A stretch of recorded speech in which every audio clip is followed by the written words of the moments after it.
वाग्देवी नमः। Welcome to the Shastrachar. हम लोग चर्चा कर रहे हैं कारक विभक्ति के ऊपर। तो कारक विभक्ति के परिचय को और प्रथमा और द्वितीय विभक्ति के विषय में हम लोगों ने पूर्व के वीडियो में चर्चा कर लिया है। यदि आप लोगों ने नहीं देखा है तो आप लोग जाके वीडियो देखिए। आज हम लोग चर्चा करने वाले हैं तृतीय विभक्ति के ऊपर। तो चलिए देखते हैं तृतीय विभक्ति के सूत्रों को। तो देखिए, पहला सूत्र है साधकतमं करणम। क्या कह रहा है कि क्रिया सिद्धौ, क्रिया की सिद्धि में प्रकृष्टोपकारकम, जो सबसे महत्वपूर्ण जो उपकरण है ना, क्रिया की सिद्धि में जो सबसे महत्वपूर्ण सहायक सामग्री है, कर्ण संज्ञम स्यात्, उसको कर्ण कहते हैं।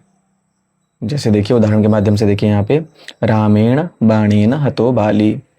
तो यहाँ पे जो है राम कर्ता है और उस कर्ता के द्वारा जो है हनन क्रिया में, जो रावण के हनन क्रिया में जो सबसे महत्वपूर्ण सहयोग सामग्री है ना, वो क्या है, जिसके माध्यम से हनन कार्य किया जा रहा है, तो वो है बाण। बाण के माध्यम से रावण की हत्या की जा रही है। तो उसके लिए जो सबसे महत्वपूर्ण सामग्री है बाण।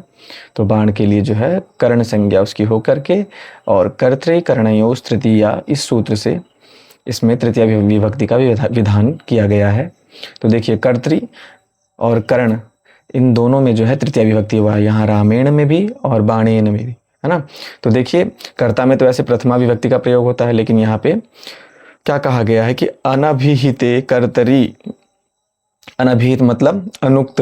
यदि अनुक्त करता है तो उसमें भी तृतीय विभक्ति का प्रयोग होगा और तो उसमें प्रथमा का होगा। तो कह रहा है अनभिहिते कर्तरी करणे च तृतीया स्यात्। तो यहाँ पे जो है राम है वो अनभिहित कर्म है, इसीलिए करता है, इसीलिए जो है उनमें तृतीय विभक्ति का प्रयोग किया गया है। तो इतना ध्यान रखिए। आगे देखिए, आगे अगला सूत्र है प्रकृत्यादिभ्यः उपसंख्यानम। तो क्या कह रहा है, ये वार्तिक है।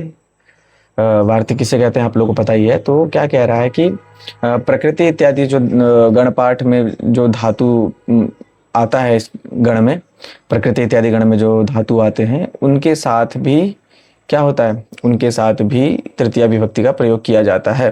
तो देखिए जैसे यहाँ पे है प्रकृत्याः चारु, और फिर उसके बाद है गोत्रेण गार्ग्यः इत्यादि जो है, इसको ध्यान रखिएगा। उसके बाद है अगला सूत्र दिवः कर्म च।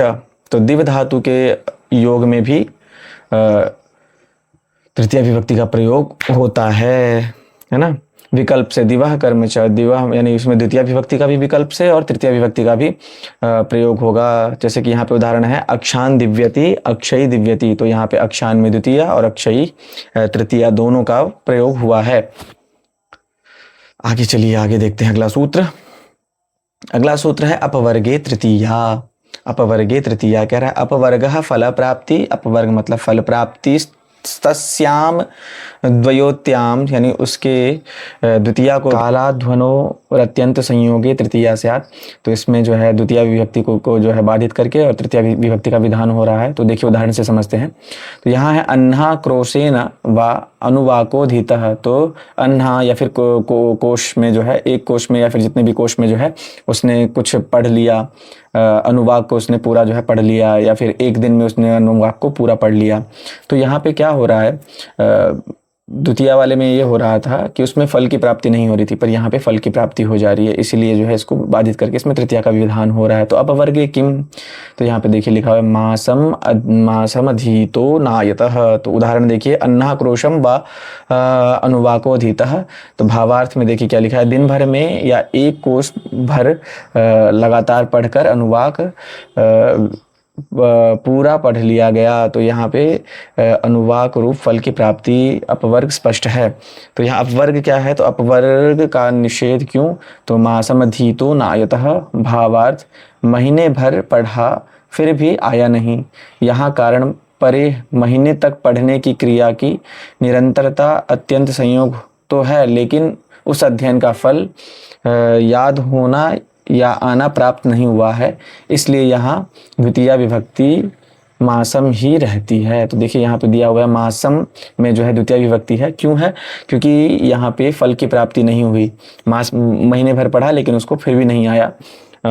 और उससे पहले वाले में क्या था कि एक दिन में ही उसने पूरा पढ़ लिया, उसको एक दिन में पूरा उसके फल की प्राप्ति उसने कर लिया, यानी पढ़ने का जो उद्देश्य था वो पूरा हो चुका है, इसलिए इसमें तृतीया का प्रयोग किया गया है। अगला देखिए, अगला सूत्र है सहयुक्ते अप्रधाने। तो कह रहा है सहार्थे युक्ते अप्रधाने तृतीया स्यात्। इसमें भी सहयुक्त युक्त में भी किसी वाक्य में सह का प्रयोग दिखे तो उसमें आप लोग देखते ही कह दीजिएगा इसमें तृतीया है। तो जैसे यहाँ पे पुत्रेण सह आगतः पिता, और भी जगहों पे जो है कंडीशन है सह का, तो आगे हम पढ़ेंगे।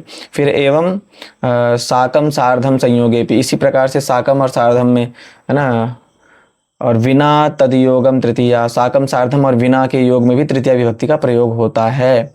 ठीक है। उसके बाद है येनांग विकार।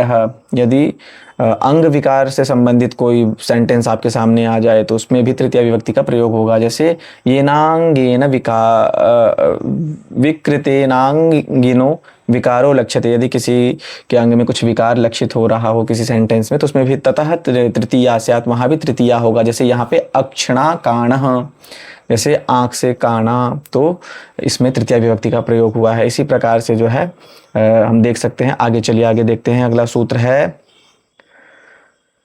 इत्थम भूत लक्षणे। तो क्या कह रहा है? कंचित प्रकारकम प्राप्य लक्षणे, किसी के लक्षण से किसी की पहचान अगर हो तो उसमें भी तृतीया विभक्ति का प्रयोग किया जाता है। जैसे जटाभिस्तापसः, तो जटाओं से देखने में कैसा लग रहा है? तो जटाओं से देखने में वो तपस्वी लग रहा है। ऐसे ही अगला देखिए, अगला है संज्ञो अन्यतरस्याम कर्मणि। तो क्या कह रहा है? समपूर्वस्य ज्ञा धातु ज्ञानाते कर्मणि तृतीया वा स्यात्। तो सम उपसर्ग के साथ यदि ज्ञा धातु का प्रयोग किया जाए तो उसमें कर्मणि, उसमें विकल्प से तृतीया का और द्वितीय का प्रयोग होता है। तो पित्रा पितरम वा संजानीते, इसमें देखिए द्वितीय तृतीया दोनों का विधान किया गया है। तो सरल है। कारक विभक्ति जो है तृतीया, जो भी थोड़ा बहुत था वो द्वितीया में, और आगे आने वाले थोड़ी बहुत कठिन सूत्र है उस पर ध्यान रखिएगा। आगे है हेतु। तो हेतु अर्थे तृतीया स्यात्।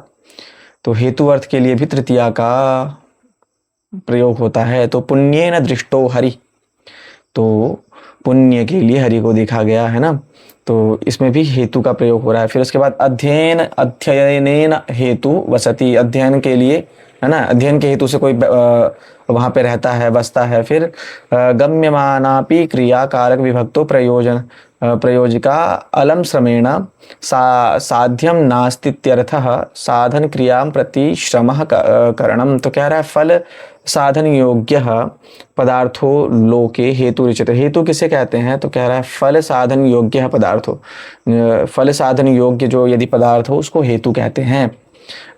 तदवाचनस् तृतीया, उसके वाचन में जो है तृतीया विभक्ति का प्रयोग होगा। जैसे यहाँ पे धनेन कुलम है ना, फिर कन्यया शोकः, अस्य तो समस्या मम पार्श्वे अपि अस्ति कन्यया शोकः। फिर विद्यया यशः, तो इन सब में जो है हेतु अर्थ में तृतीया विभक्ति का प्रयोग होगा। सब सरल है, बहुत ध्यान से आप लोग पढ़िए और इसका जो है रिवीजन करते रहिए। DSSB में पूछा गया था ये सब। फिर अशिष्ट व्यवहारे दानः प्रयोगे चतुर्थी तृतीया। तो क्या कह रहा है? वैसे देने के अर्थ के लिए जो है तृतीया और चतुर्थी का प्रयोग होता है, लेकिन यहाँ पे क्या कह रहा है? अशिष्ट व्यवहार, ये वार्तिक है। प्रयोगे चतुर्थी तृतीया, तो अशिष्ट व्यवहार में देने के योग्य में तृतीया विभक्ति का प्रयोग होगा। दास्याम संयच्छते कामुकः, तो यहाँ पे दास्याम में देखिए तृतीया विभक्ति का प्रयोग हुआ है। संयच्छते कामुकः, तो यहाँ पे अशिष्ट व्यवहार के लिए जो है दिया जा रहा है, इसलिए जो है इसमें तृतीया विभक्ति का होगा। लेकिन धर्मे तु भार्यायै संयच्छन्ति, लेकिन यहाँ पे देखिए धर्म कर्म के लिए, अच्छे कार्य के लिए किया गया, देने के योग्य में जो है उसमें चतुर्थी विभक्ति का ही प्रयोग हुआ है। जैसे यहाँ धर्मे तु भार्यायै, तो यहाँ पे भार्यायै में चतुर्थी विभक्ति का प्रयोग है। उदाहरण देखिए, यहाँ स्पष्ट दिखाया गया है कि अशिष्ट व्यवहार तृतीया विभक्ति कैसे प्रयोग हुआ।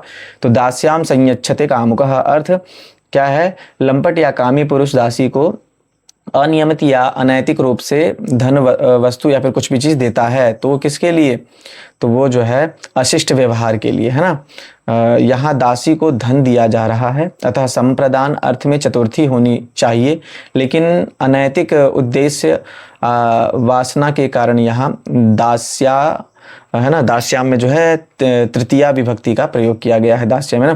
फिर उसके बाद देखिए शिष्ट धर्म्य व्यवहार चतुर्थी, अगर वो शिष्ट व्यवहार है तो उसमें चतुर्थी का प्रयोग।